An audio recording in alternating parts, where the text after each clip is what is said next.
Ladies and gentlemen, thank you for standing by and welcome to today's Tivoli User Community Ask the Expert series. In this session, our expert speaker, Pedro Guerrera, will discuss setting up Netcool Impact 7.1 clustering. Today's webcast is interactive, so you may ask a question at any time using the chat window or by using the raise hand button located in the control panel. If at any time your question has already been answered, please lower your hand or remove yourself from the question queue. Today's session is being recorded, and you will be provided a copy of today's materials following the call. And with that, I'll turn the presentation over to Pedro. Thank you, Jennifer. So welcome, everybody. My name is Pedro Guerra. Some of you guys probably know me. Work from the Impact and TVSN Level 2 queue. So probably answer a few PMRs. So today we're going to go over Impact 7.1 clustering setup. So let's start with the agenda. So what is a name server clustering? Set up the name server clustering, and I added some configuration properties that we have added on 7.1. And then at the end we can have a Q&A session. So what is clustering, right? Server clustering is a feature of the Impact that allows you to, install a group of related Impact servers and configure them as a single server instance. The feature covers, failover and load balancing, which is the major functions of the clustering. Basically, what it does is you have one primary Impact server, and you can have as many as secondary servers, and they will synchronize the following information: services, data types, data sources, policies, and configuration settings. So they'll get the database from the primary and copy to the secondary. This is a typical scenario of what you will see on the field. I mean, what I have seen in the field, typically you will have 3 servers running. NCI is my primary. NCI2 is my secondary, and NCI3 is my third secondary. Most of what I've seen in the field is probably having two servers, but I will say the recommendation to me, if you're running a very high intense event processing, to have 3 of them. So just a scenario. And then there's a property that we have added since our version 6.x, where you can make one of your Impact servers to be the preferred primary, which allows you to do a failover and failback to that primary. We didn't have this in our previous version. We carry on 7.1 also with this property. So on Impact 7.1, there's 2 ways to set up clustering. One is during installation, and 2 is you have 2 standalone Impact servers. Now, there is one thing that you need to keep in mind is that when you're setting up your Impact, you get asked to create an administrator account. By default, it's Impact admin. You can change that. Now, when you're setting up your 2 standalone servers, or you're doing an installation of 2 servers at the same time, you need to make them exactly the same, using the same account name and the same password. So you will not have any issues when you're setting up clustering. If you do set up with different passwords, then you will have access issues, because what happens is one of your Impact servers administrator is not the same as the other one, and when they try to synchronize, it will not be able to do that. So just a quick reminder again, make your administrator, by default Impact admin, have the same password for all cluster members. There's a little chart that I put together, and I've seen a lot of issues with, why this doesn't work, or, I have 2 standalone servers, they're not working, they're not talking to each other. And most of the problems I found is either with the instance name or the cluster name. Okay, so on the first one is the good scenario, right? So you have your instance name. The first one would be, let me highlight it. So the first one is NCI. Let's see, highlight it 1 second. So the first one is, your instance name is NCI, and then your secondary is NCIS, S as a secondary. and then your cluster name is NCI cluster and NCI cluster. Can I cluster these two? Yes, you can. Why? Because they're sharing the same cluster name, one, and two, they have a unique instance name. You need to have a unique instance name to do that. What I have seen in the field is the following. Two people have two standalone servers, right? They have the same cluster name, which is good, but they have the same instance name. And there is a problem. When you have the same instance name, it's not going to work. It's going to complain and it's going to say there is already an existing instance with this name and it's not going to be able to synchronize. Another issue that I've seen is they have the same instance name and they have two different clusters, right? So two different cluster names. Now, can they cluster each other? No, they can't. Why? Because the cluster name is totally different. One is NCI cluster, the other one NCI seg cluster. So can you configure them to your GUI to go separately? Yes. Can they talk to each other? No. They will not be talking to each other. There will be two standalone servers running in two different clusters. So this is a good chart that I put together that, I always remind myself when I'm setting up and when I get a new version of Impact to keep in mind these rules right here.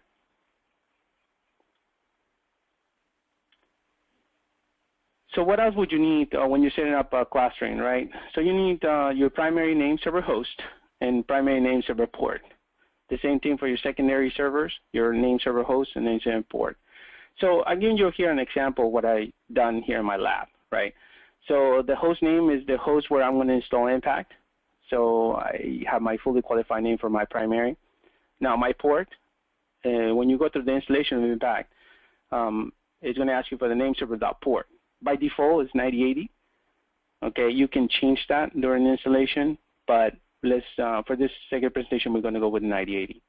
Now my secondary, same thing. My secondary host name is the fully qualified name of the server that I'm going to be installing my secondary server. And again, the port is 9080. Can the ports be the same? Yes, they can. There's no problem being the same because they're in two different machines, and they'll be using the port that is available on that machine. So they can be exactly the same thing. Can you change them? Yes. In the past, maybe if you want to make it 9082, 9083, just to make sure when you're looking at the logs, you don't get confused with the name, you can do that on the secondary. But if you want to keep it the same, it's good with me. In this case, I kept it the same. So during the installation, let me erase hold on. So the first way you set up clustering is during installation, right? So there's a section during this where it's asking you, okay, this is the name server that I see. So it puts out your primary, right? In this case, this is my primary. I was installing my primary. And then it's asking me, okay, do you want to enter another name server? So will be my secondary name server. And this is what I could do. I could select 3 and enter my secondary host, and then 4, my secondary port. And then you move on and then it will add it to the name server.props. So then what it does is, it asks you also for the internal Derby database, primary and backup. The same thing. You will add the host name of your primary and then the host name of your backup. And this is pretty much all you need to do during installation. Most of us, and what I've seen in the field, is that we do not do that. We probably set up one first, okay? We work with it, and as we're getting more events and we're processing more events, we add another one. So when you do that, how do we do that, right? So that's the second way of doing it, 2 standalone Impact servers, okay? So what I've done is I go to my primary server, right? It's running. I finish my configuration. It has all my stuff that is running. Hey, I need another one. So how do I do it? So there is a script. There's a script called set name server.sh, okay? That's I know some people, if you work in the past with Impact 5.x and I think Impact 6 also, there was no scripting. You would have to manually go to the name server.props and then web XML file and add your new server. Well, not anymore. With Impact 7, you have this script that adds that for you. So all you would do is this. In this case, I will run this with the add command, and I'll add my host of my secondary and my port. So as you can see, I click here. I added my secondary server, comma, the port number of my secondary. And then it will tell you to complete the changes, right? You need to restart your Impact server. So before I did that, I just wanted to know to make sure that my list on my let me go back. Sorry, my list on my name servers are correct, right? My primary should always be host 0, and my secondary should always be host 1. So I went and said run the same script with -list, and it showed me primary running as a host 0 and secondary running as a host 1. So once I'm happy with that, I'll go ahead and restart my Impact server. So what I do is this. Then I need to move on to my secondary. What I do the following: I stop my primary, right, by running the stop impact server.sh. That is under the impact_home bin directory. Then what I do is, hey, I don't want to add the property manual anymore, right? So what I'm going to do is I'm going to export or copy the name server.props that I just configure on my primary to my secondary server. Okay, so I do that. I copy it to my secondary, and then I run the same script, but this time I'm not going to do an add. What I'm going to do is an import. So what I'm going to import is the name server.properties that I copy just from my primary. So I run it. Again, I'm going to need to restart my server, but before I do that, I make sure I do a list again, and it should show that 0 is my primary and 1 should show as my secondary. And as you can see on the bottom, it does that. So I configure and I'm done. So what I do next, before I start turning everything on, I check the following directories. I always wanted to make sure that my configuration is the same. So under Impact Home, I go to WOP user servers instance. When I'm saying instance there, is the instance name you configure. So in my case, NCI is my primary. So that if I'm checking this on my primary, my instance name will be NCI.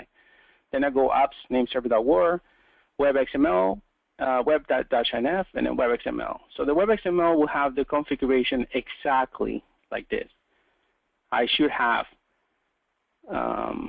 let me highlight it, this as my primary and this as my secondary.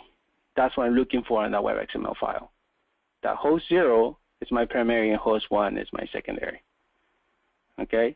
And the same thing I'm going to do for the name server.props. Okay? And then eventually I could double check once I restart my servers, the name server services. But we can do it a little bit later. So finally, once I'm done, what I do is I shut both of them up. I'm done with my configuration. I bring my primary up. Then I bring my secondary up, right? And I always like to check the logs. One of the things that I always recommend, and for you to know that they're talking to each other, not only see that they're talking, but knowing and confirming that one is running as primary and the other one is running as secondary. So what I do is start primary first, then secondary, and I check the impact server.logs. In my primary, I should see something like this. NCI is not acting as primary cluster member. That's what you want to see on your primary impact server logs. So it knows that there's another one running, but this one is primary. And then your secondary, when it comes up, it should say, in this case, NCIV is my secondary, isn't out there a secondary cluster member. So now I know they're talking to each other. And if you can see it through the logs, it starts importing the database from the primary. I think there is a question in the chat. Let me see. Yeah, a question in the chat, Pedro. I could not get the section where the 0 and 1 server was configured. Can you repeat that? I think that was back on the last slide. Yeah. So the 0 and 1. Okay. So when you install your both your impact servers as standalone, you're always going to have 0, right? But when you add one, it automatically knows the script to add the second one that you're adding to it to a 1 on the host. Before, I know we need to do this manually and remember this, but the script does it for you now. Automatically assumes that when you're adding, it's going to be your secondary, and it's going to add a 1. If you add a third server, it will add a number 2 to it.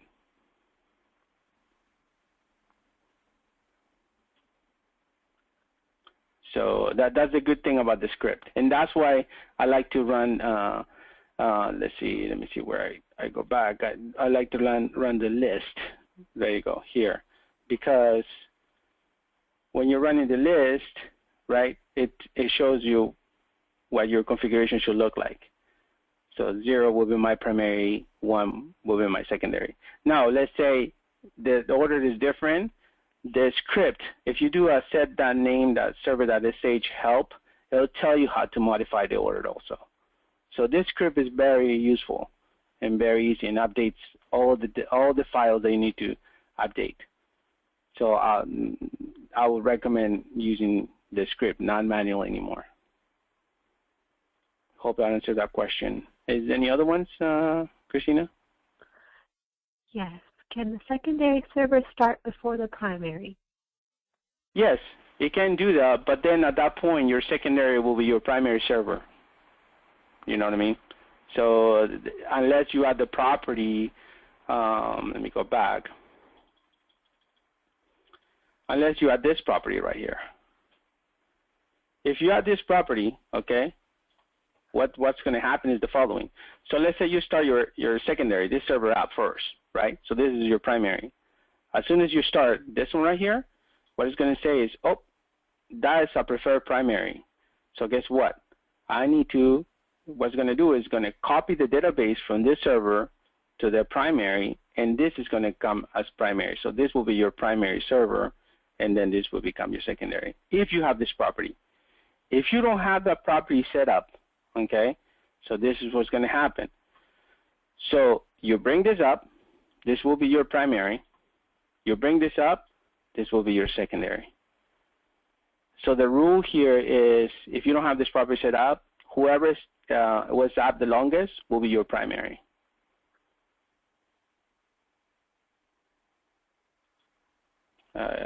Any other questions? We have another question. When Impact 7.1 has already been installed with PBSM, and you need to add another instance to the cluster, do you follow the same procedure? You want to add another instance to the cluster. You want to add the instance to the clusters in another server or within the same server? So let me tell you what if you have another instance in another server, yes, you'll follow the same procedure to set up the impact component of TBSM clustering. Yes, you will probably follow the same thing. But if you have it installed on the same machine, I don't think you can add another instance within the same machine. I think we stopped that at 6.1. Yep, I looking at my notes. Yeah, we don't do that anymore. I know before we could add many instances to Impact. We stopped that at 6.1.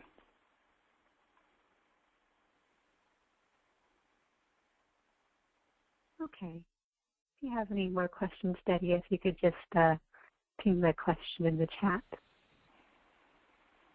Okay. We have another question. Sure. Can you start the secondary server before the primary, or do you always have to start the primary server first? I think you already answered that with this property. Yes. If you have this property, you don't have to concern about who starts first. But if you don't have this property set up, then you do. Then you need to remember, okay, I started my secondary first, and that's going to be my new primary. So my recommendation is always to have a preferred primary property set up on one of them, so that way you know that that's going to be always your primary if it's running, if it's up and running automatically. Okay, we have another question. When you run the import on the secondary, your slide shows from the /temp directory, but we copied to impact home /temp. I mean, you can put it anywhere within the secondary server. So let me see here, right? When you run the import, I mean, I put it under the temp under impact. I mean, you can put it anywhere within the server and import it, but you need to give the full path for that file to be imported. It could be up and opt temp, or it could be root temp, and then it will still import it. It's not a problem. It's just a text file that imports the configuration.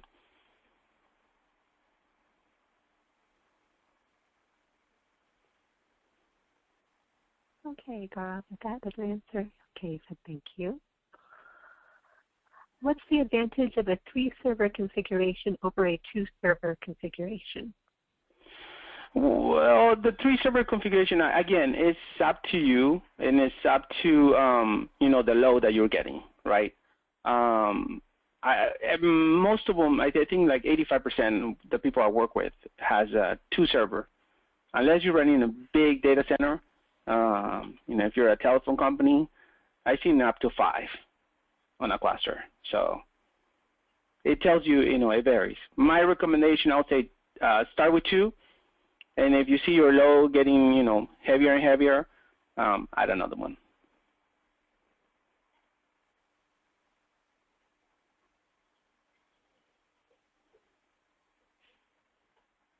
Okay.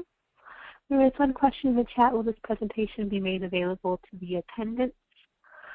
This is being recorded, so the recording will be available afterwards. If you would like a copy of the presentation, I can send you that as well.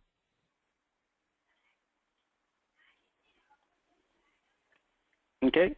So, once your questions are up, yes?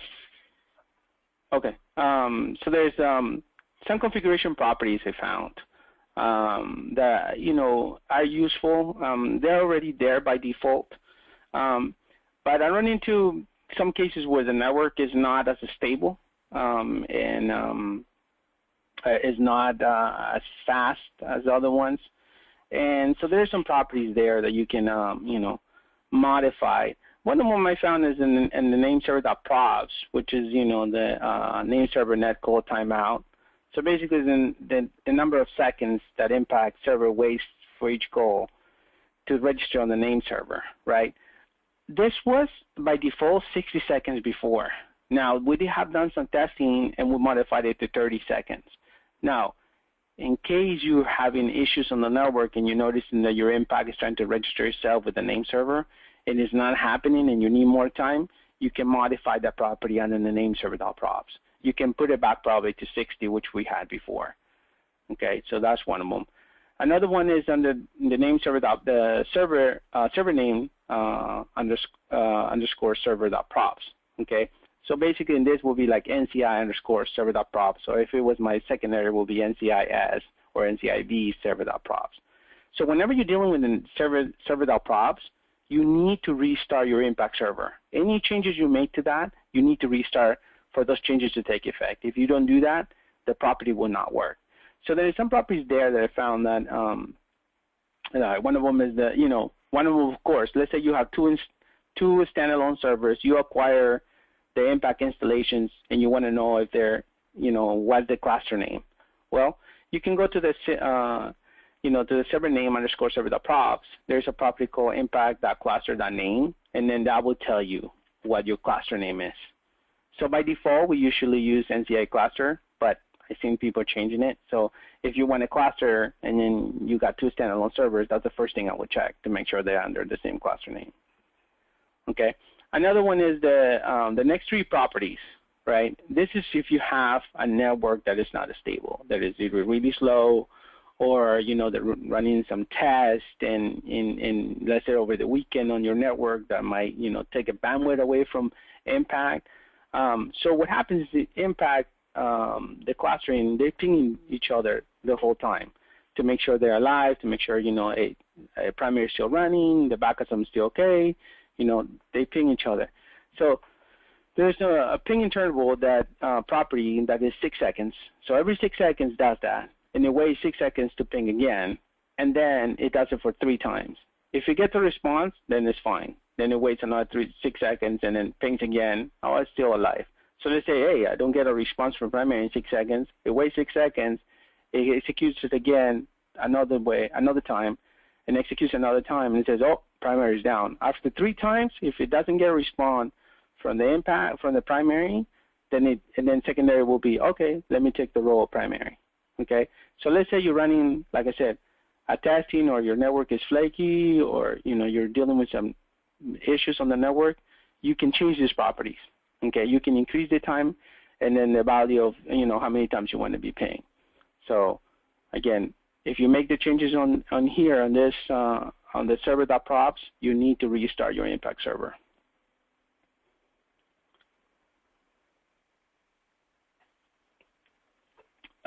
Here are some properties that you can add on your primary. Again, I recommend to have the prefer primary equal to true. That's a property that make your primary always be a primary server. Okay, and there's some properties on the secondary server that I found that some customer uses, some other ones not. It's just to increase the time to wait for the primary to come up. Again, if you're having a slow machine, running our resources that's running other Netcool products or other things that takes time for the primary to come up, then you might increase this property. Okay, so you add the property to equal, wait for primary equal to true, and then you add the time in milliseconds. So by default, it's 4 minutes. So if you need more than 4 minutes for your server to come up, then I would recommend you increase that property. Again, this is on your secondary only. If you change it, again, it's the server.props, you need to restart your impact server. Okay? And that's pretty much it, guys. This is how you will configure it. And, that's the properties I'll recommend, according to what you have. Do we have any other questions, Christina? I have a couple more questions. Mm-hmm. You told about the load balancing. Could you talk about the load balancing configuration? Yeah, and that part of it, I always ask my level 3 about that. Hey, how do we deal with load balancing? And this part of the code is embedded. The best answer I got from development was that it's a combination of how much memory, how many events, how large is your queue, and how many threads are you using on your impact, on your primary. Okay, so it's a combination of those 4, right? If you see that using a lot of threads, memory is increasing, and your queue is falling behind, then what primary will do automatically, it will say, hey, I need help from my secondaries. I need to share the load. And it'll start assigning the secondary some policies to be executed on the secondary servers. So that's how it does it. More details about that, they don't want to give. Again, it's one of the key features of this product, right? If you give all your secrets, then you guys would not be purchasing this product. There's another question. Is there any bandwidth requirements between the primary and secondary? Good one.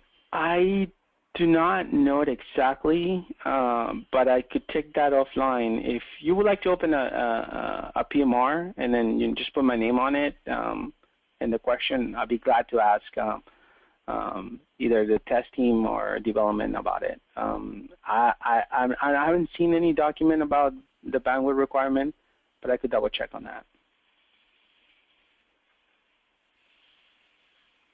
Okay, there's another question. Can I have some policies that run on a specific impact server? I think they're asking if you can have a policy that runs specifically on the primary and secondary. Well, you technically don't want to do that, right? I mean, then definitely, then you would not need clustering. At that point, I will do just 2 standalone servers, right? The point of clustering is that you have one server that is running, and if it needs help, goes to the secondary. If you want to have just one policy running on one particular instance of impact, I will do 2 standalone servers. Then you don't need clustering at that point. And no, you cannot assign that. You cannot change, say, okay, primary, you only run these 3 policies, and secondary, you run all this other 4. No. Okay. We have another question. Does it support load balancing? You already answered that. Mm-hmm. Load balancing is internal. Yeah. Here's another question. How does database replication work? Do the secondaries have an up-to-date copy of the database? And Yes. does the database replicate at failover time, etc.? So, good question. Yeah. So when you start the first time, you're starting both of the servers, right? So primary starts up, secondary starts up. So what it does, automatically secondary erases database and copies a brand new copy from the primary. Okay, so that happens. While both of them are up, they're talking to each other. You see that ping timeout that I was showing you? So they're talking to each other. So anything you add or any changes you made on a policy on the primary automatically says, oh, there's a new update on it. It sends it out to the secondary servers.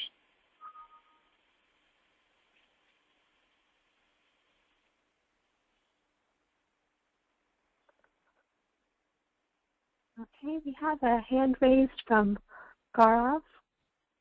Gaurav, I can give you the microphone so you can talk, or you just lowered your hand.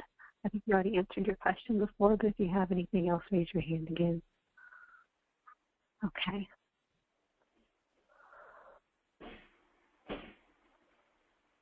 And if you have any other questions, if you can type them in, or if you raise your hand, I can give you the microphone so you can speak.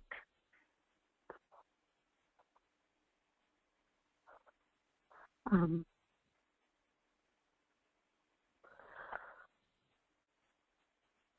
have another question. When you say database, is this an Oracle DB or a DB2 database? The impact database? I quite didn't get that. Oh, when I say database, when I say database, I refer to the impact configuration, right? Your data sources, policies, services. We call it database, but actually it's not. It's just the impact configuration. Moving on, you will see also when it's configuring, it's saying connecting, exporting data, database to impact. No, it's not. It's nothing. It's not Oracle or DB2 or anything like that. It's just the impact configuration that it transferred all your files under your Etsy directory, all your files under policy directory.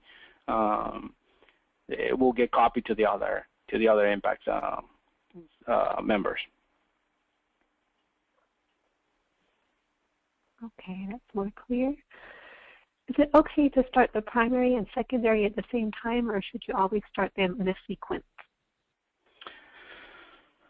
I will always give a little bit of time. Maybe start your primary and then give them about a minute or so to secondary to start up. Now, if you have the property set up or prefer primary, then you can bring your secondary first if the changes were made on that one the last. See, you got to keep in mind this when you're setting up clustering, right? So you have a primary for a reason, because everything, all the work, all the changes you have been working on are probably going to be there, right? Unless that primary went down and you were working out of your secondary and you want the latest copy to be on your primary, okay?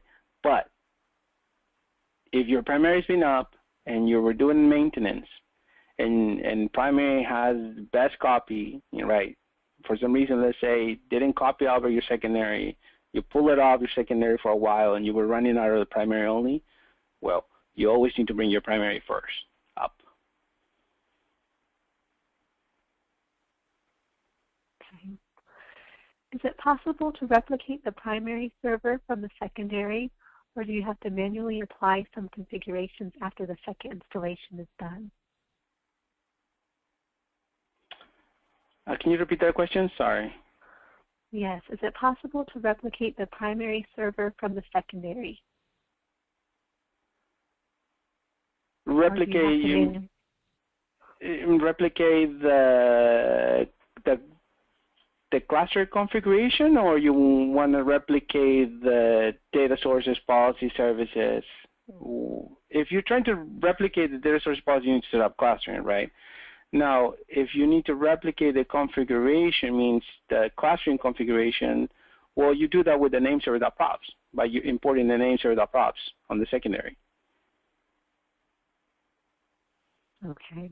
So the name server.props, you'd always copy that from the primary to the secondary. Exactly. Yeah. And then to any secondary, I will do that. I will copy always my primary because that should have the best configuration, right? Let's say you adding another, on my configuration, say I'm adding a third server, okay? So I'll add it first to my primary, right? I add the host and port, and that will be my number 2, right? So let me go back to kind of show you a little bit. So what I'm talking about. So here I will add, so let's say this is what I have currently, right, 01. So I want to add a number 2, then I will use this add again, and I'll put the new host, right, and then the port, and that should add a number 2 at the bottom on my primary. Once I have that, I can copy that name server.props and import it to my other 2 secondaries to make sure they have the same exact copy. Again, the name server.props file on all cluster members needs to be exactly the same thing for this to work. If let's say this was the other way around, where on your secondary you will have this as a 0, right, and this was a 1, it will not work. Okay, it has to be exactly the same thing in the same order.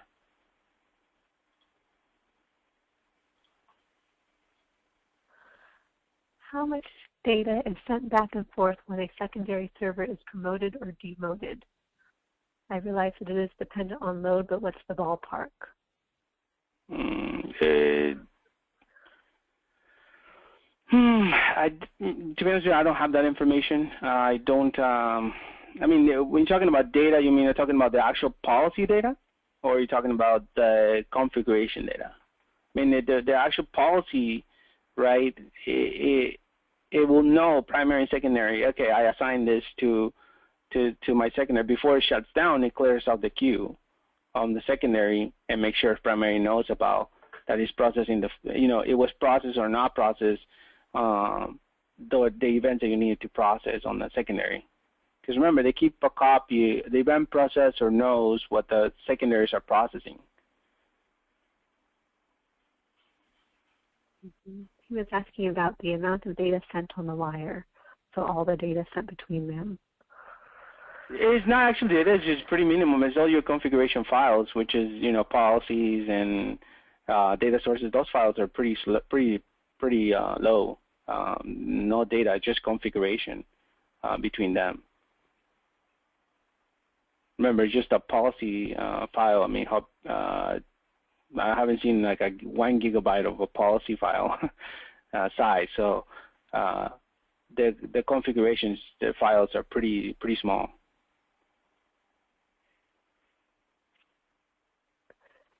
Is there a guide or document for what configuration is and what is not replicated between cluster nodes? For example, policies are, but setting in a property file isn't. True. So whenever you make a change on a property, right, on a server.props, and even event processor threads, those do not get copied between clusters. Why? Because each server is different, right? So you might not have the same exact resources on both servers. So you might not have the same amount of memory available for you to process events. So that's why whenever you make a change, let's say a number of threads, or you're increasing the memory, the heap size memory using in your impact, you need to take into consideration what is available to you on that server. And therefore, that's why those properties files don't get replicated. Because let's say you have a server with you want to bump it up to like 5 gigabytes of memory, but you have another server which just cannot handle 5 gigs, only can handle 3. So if you were able to reproduce, then you will have issues on your secondary probably. So That's why those files don't get configured. And that's why you need to, whatever changes you make to your primary, especially on the event processor or the server.procs file or the heap size, those are individual per server. The only thing we copy is configuration. I mean, your policies, data sources, data types, the main core of your impact, but not the procs files. Okay. We had a couple of pre-questions that were a little off topic, but one question was about clustering for the Jazz SM integration. And this is possible. We aren't covering it today in this topic, but I can add this for a future topic. This would probably be more relevant for WebGUI, since WebGUI would do more clustering with Jazz SM. We will add that for a future topic. And we had another question about utilizing the JRExec securely. Mm-hmm. I know there's a known issue with Impact 7.1 about JRExec. When you're running your Impact on SSL, JRExec stops working. And I know there's an APAR open for it. So I'll double check on that, see if there's a fix already. But my understanding was it's going to be, there was already an APAR open for that. And again, if you would like any other topics, to be discussed or presented, just please just put it up on the question and we can take those, Christina, and I can find resources to get those presentations on. Yes, definitely. Let us know if you have any other topics that you would like covered. And in 2 weeks, I have a presentation on Omnibus backup and recovery as well.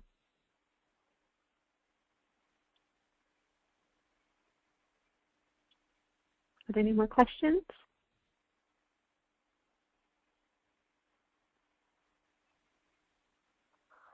I have one more question. The primary server manages the connections to the external sources. If the server fails, what happens with the connections number? I mean, are the connections duplicated? Yes. Well, remember, the connections are managed by the data source, right? So the data source will have the same thing. That's something that reproduces to the secondary.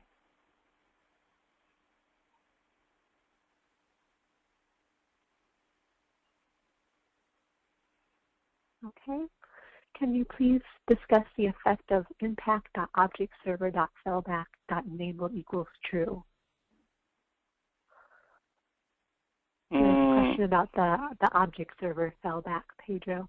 Yeah, that's the data source fallback enabled to true. So when you have, this is off topic, but let me talk about it. So you have three options, right? One of them was now failover, now fallback. One is failover, one was fallback, right? Failover means, okay, you have, in your data source, you have a primary object server and a secondary object server. If primary, if for some reason Impact cannot connect to your primary object server, then it will go over to the second one and then it starts processing events from that. Now, fallback means, hey, primary goes down, it falls over to the secondary, right? But as soon as primary comes up, when your object server primary comes up, it goes back to processing events on that one. That's what it does.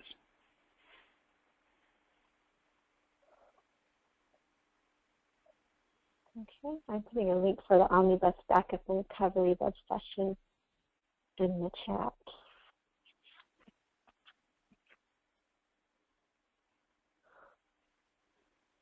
Can we have two separate clusters as primary and secondary in two different sites? Yeah, you can. I mean, they're not talking to each other. They're definitely running two separate clusters. That would be the scenario of this right here, right? The third one on the bottom. So basically, this is running on his own cluster member, and this is running on his own cluster member. And then they have the same instance name, but since they're running on two different clusters, that's not a problem.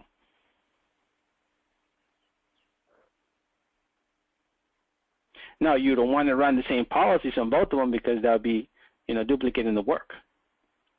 And then there will be a mess of saying, well, I don't know which cluster processed this event. So if you want to have two separate cluster set up with two different instances, you need to make sure that you're not running the same thing or running the same exact policies.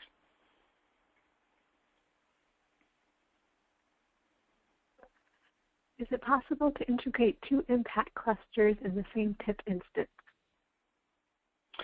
On 7.1, we don't use TIP anymore. We use Liberty. So yes, all you would do is, again, the name server.props, it will know if they're running the same cluster or not. So when you add the third one right here,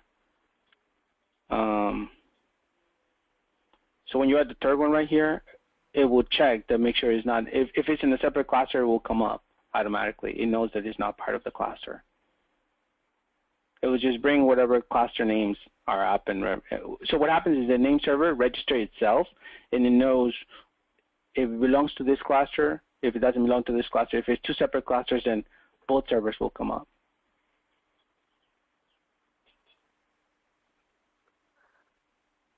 How many name servers can we have in a distributed environment?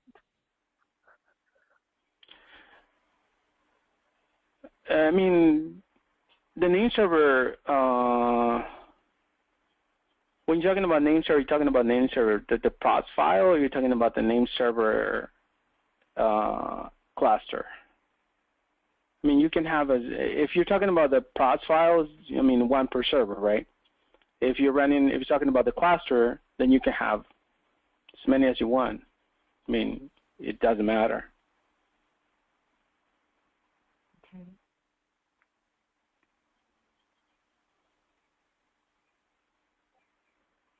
Now, again, when you're dealing with this different clusters and going to the same UI, sounds like you want to go to the same portal. But I've seen where customers have that, and they were trying to integrate one policy on one of the clusters. They got confused by selected clusters, so it created a whole mess, right? So you got to be careful when you're doing this, because just because you're running the same cluster name, right? Or it can be confusing because, make your cluster names completely different and make your instance name, even though you're running in separate clusters, totally different of each other if you're sharing the same UI. So you don't get confused when you're selecting and when you're trying to add a policy. Makes it easier for you to work with. But if you keep the same instance name and the cluster name almost the same, you just modify two letters, then it could cause confusion if you're going through the same UI.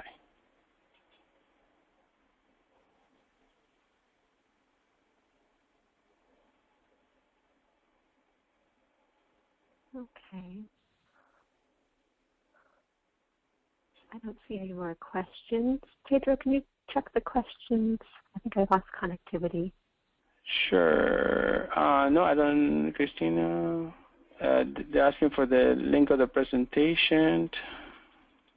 Mm-hmm.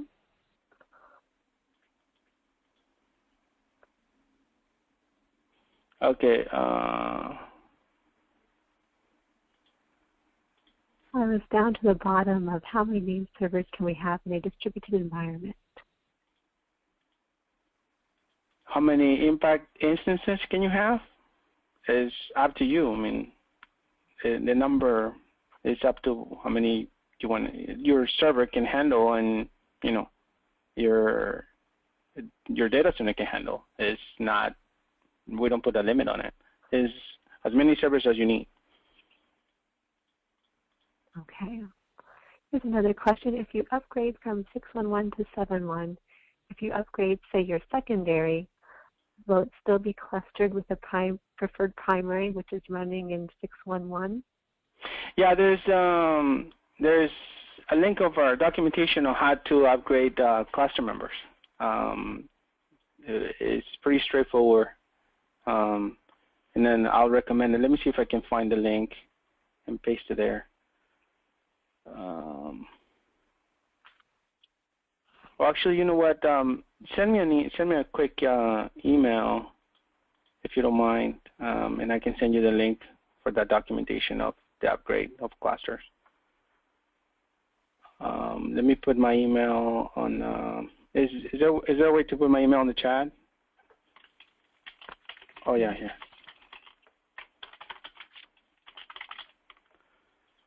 To everybody. There you go. Just shoot me an email with that question, and I'll go ahead and point you to the section of docs.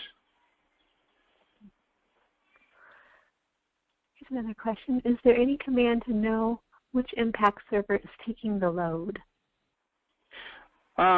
There's this property right here. It will not show you taking the load, but it'll tell you which one is running primary, which is this right here. This right here will tell you what the primary. Now, there's a documenter that you can see it into your UI. Let me see if I can share my, you guys, let me see that. I can share my impact and show you a documenter that will show you what's running and what's not on your cluster. Okay, let me take this presentation out of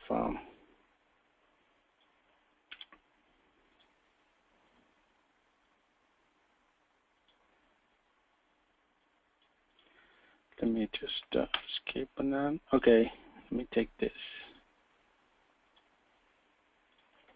So this is my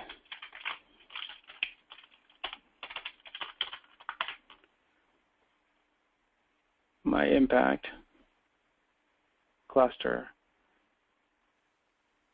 and if it comes up,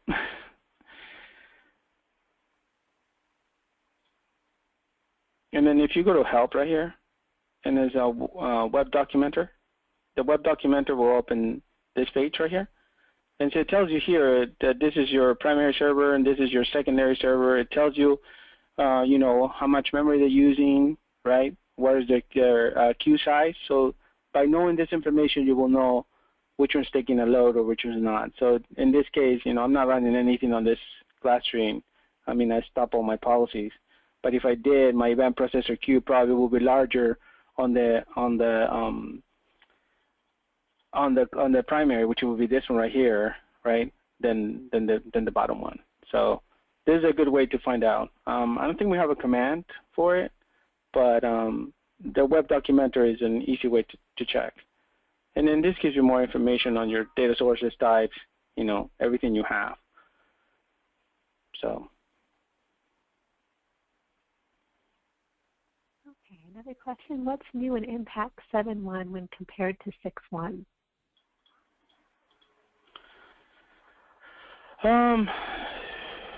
Good one. So basically, we do not run on tip anymore. We can, you know, as you can see in the UI, we have Liberty, and also we can integrate much easier to JAS server. Another benefit is all the scripting configuration that was done manually before. Now it's everything run by scripts. There is no more dependency on adding, you know, manually the, you know, users, your configuration to all that, which you needed to go, and tip, you needed to go to the tip UI, the configuration, add your properties, you know, save those properties, and then, you know, propagate that to the impact. Not anymore. It's just a couple of scripts and you're up and running with Liberty, which is, I think, is very useful. And also with the object server as a repository, the same thing. Just run one script, modify one properties file, and then you're up and running. I think that will be the major components and changes that we have made.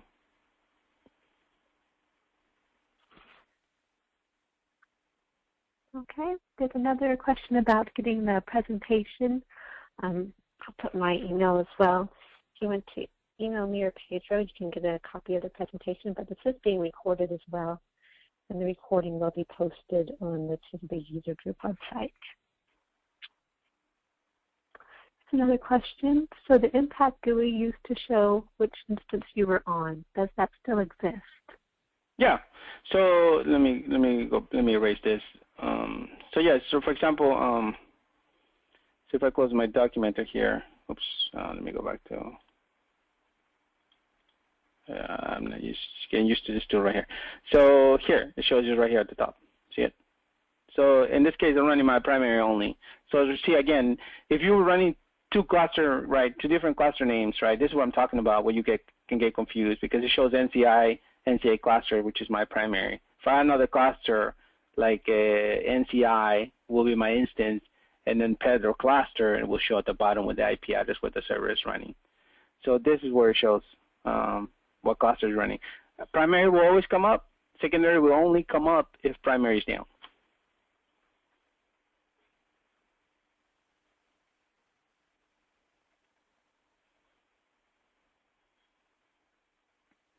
Okay, there's another question. Can you still do SSO between Omnibus 8.1 and Impact 6.1.1? Okay, Impact 6.1 SSL, I mean, talking, yes. I mean, I don't see why not. You just import the certificates, exchange the certificates, and that's it. You're up and should be fine, up and running. I believe, let me see, let me check my notes. Yeah, I had a customer having that, so shouldn't be a problem.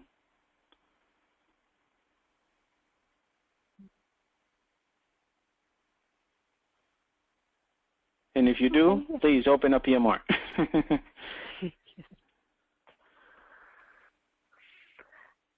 Does HA work like primary shutdown plus secondary restart, so data is lost for policies running in progress? No. No data is lost because remember, there's if you look at your event processor, right, there's always a queue number.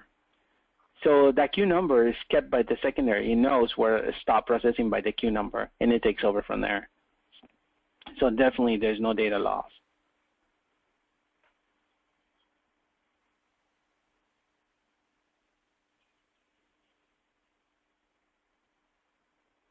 Okay, I think that's the end of our questions.